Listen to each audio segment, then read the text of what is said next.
வயசுல அதாவது 1901 ஒரு என்ஜின் மாடலை ஓவியமாக தீட்டுறாரு ஹார்லி.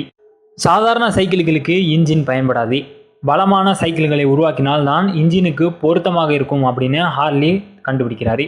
மோட்டார் சைக்கிள் மற்றும் என்ஜின் திட்டங்களை குறித்து குழந்தை பருவ நண்பரான ஆர்தர் டேவிட்சன் அப்படிங்கிறவரிடம் சொல்றாரு ஹார்லி.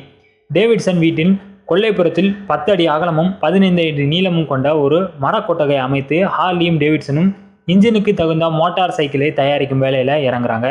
இந்த கொட்டகையிலிருந்து தான் மாபெரும் மோட்டார் சைக்கிள் நிறுவனமான ஹார்லி டேவிட்சனோட பயணம் தொடங்குது.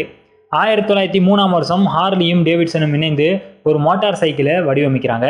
இந்த மோட்டார் சைக்கிளை ஆர்தரின் சகோதரரான வால்டர் டேவிட்சன் அப்படிங்கிறவரு சோதனை செஞ்சு பார்க்கிறாரு. மில்வாக்கியை சுற்றி இந்த மலைகளில் அந்த மோட்டார் சைக்கிளால் ஏற முடியலை. மேடான இடங்களில் பெடலை மிதித்தால் மட்டுமே வாகனம் நகருது. தோற்றத்தில் மோட்டார் சைக்கிளாக இருந்தாலும் சைக்கிளை போன்ற ஒரு உணர்வு தான் இயக்கும்போது